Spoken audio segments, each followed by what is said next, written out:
राष्ट्रीय लोक जनशक्ति पार्टी के प्रमुख पशुपति कुमार पारस ने बिहार विधानसभा चुनाव से पहले एनडीए छोड़कर बीजेपी को तगड़ा झटका दे दिया है। 14 अप्रैल को पटना में बाबा साहब अम्बेडकर की जयंती के मौके पर पारस ने बीजेपी पर तीखा हमला भी बोला। पशुपति पारस ने बीजेपी का साथ छोड़ते हुए कहा कि 2014 से हम एनडीए के वफादार साथी रहे, लेकिन बीजेपी और जेडीयू ने हमें सिर्फ अपमानित किया है। वो अपने को बिहार में 5 पांडव बताते हैं, हमारा नाम तक नहीं लेते। अब हमारा एनडीए से कोई रिश्ता नहीं है। इसके साथ पारस ने बीजेपी पर गंभीर आरोप भी लगा दिए, बीजेपी को दलित विरोधी बता दिया, बीजेपी को दलितों से दिक्कत है ये तक कह दिया और आखिर में बीजेपी से अपने सालों पुराने रिश्ते को लगाम दे दी। बीजेपी से एनडीए से उन्होंने खुद को अलग कर लिया है।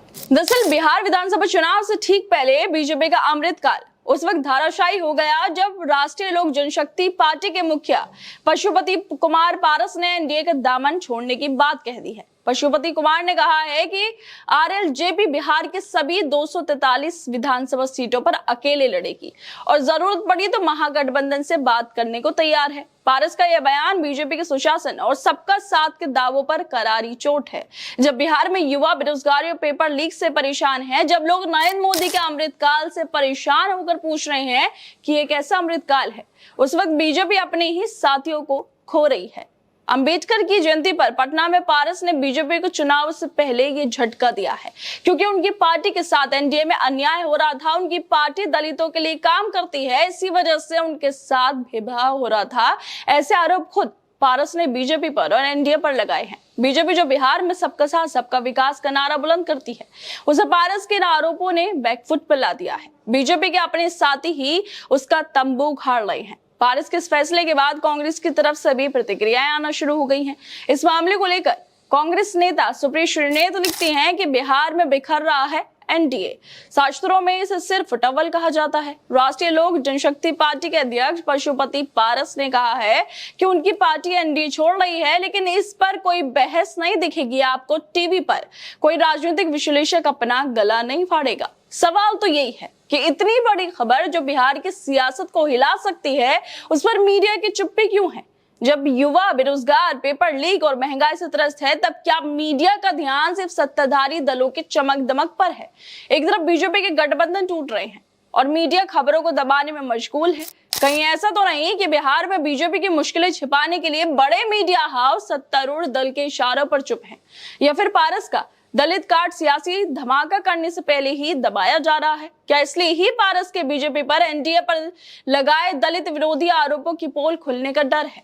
जब पारस ने खुलकर कहा है कि उनकी दलित केंद्रित पार्टी को 2024 के लोकसभा चुनाव में टिकट नहीं दिए गए और एनडीए की बैठकों में उनकी उपेक्षा हुई, तब क्या मीडिया को ये सवाल नहीं उठाने चाहिए? बिहार में जहां दलित वोटर सियासी समीकरण बदल सकते हैं, वहीं पारस का यह बयान बीजेपी का सबका साथ सबके विकास की छवि पर गहरी चोट कर सकता है। फिर भी बड़े मीडिया हाउस चुप क्यों हैं? कहीं ऐसा तो नहीं कि सत्ताधारी दल के दबाव में खबर दबाई जा रही है ताकि बीजेपी की दलित समर्थक इमेज को नुकसान ना पहुंचे? जब देश में काफी सारे मुद्दे हैं, उस वक्त पारस का ये जो कदम है बीजेपी के लिए मुश्किलें बढ़ा सकता है। ये पहली बार नहीं है वैसे दोस्तों जब बीजेपी की मुश्किलें बढ़ी हों। इससे पहले भी बिहार के पूर्व डिप्टी सीएम तेजस्वी यादव और सीएम नीतीश कुमार की ऐसी वीडियो सामने आती रही हैं जो बीजेपी की नींद को उड़ाती रहती हैं। कभी नीतीश तेजस्वी यादव के साथ हंसते बोलते नजर आते हैं, तेजस्वी यादव को आशीर्वाद देते हुए भी वो कई बार नजर आते रहे हैं, लेकिन ये सिर्फ कयास थे कि नीतीश कुमार जिस तरह से तेजस्वी यादव के साथ नजर आ रहे हैं, क्या वो एनडीए के साथ छोड़ देंगे? लेकिन ये सिर्फ कयास थे, लेकिन ये कयास सिर्फ कयास ही थे। इससे पहले भी बिहार का सियासी पारा इस तरह ही चढ़ चुका है, क्योंकि पूर्व प्रधानमंत्री मनमोहन सिंह के निधन के बाद बीजेपी और नीतीश कुमार के बीच तनातनी की खबरें सामने आ रही थी। नीतीश कुमार का दिल्ली आना और बीजेपी के नेताओं से बिना मिले वापस चले जाना इस तनातनी को और ज्यादा हवा दे रहा था। राजनीतिक गलियारों में नीतीश को लेकर चर्चाएं तेज हो गई थी कि क्या नीतीश बिहार के विधानसभा चुनाव से पहले बीजेपी से अपना पल्ला झाड़ सकते हैं?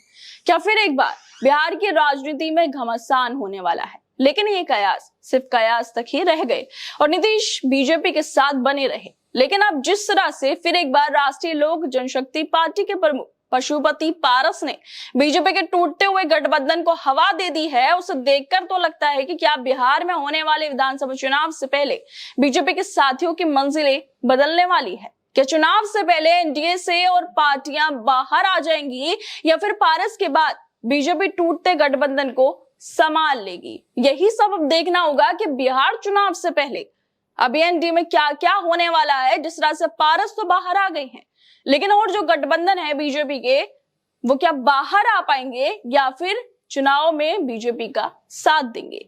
आप लोग क्या लगता है इस वीडियो को लेकर? हमें अपनी राय जरूर दें और बाकी तमाम खबरों को देखने के लिए जुड़े रहिए हमारे साथ।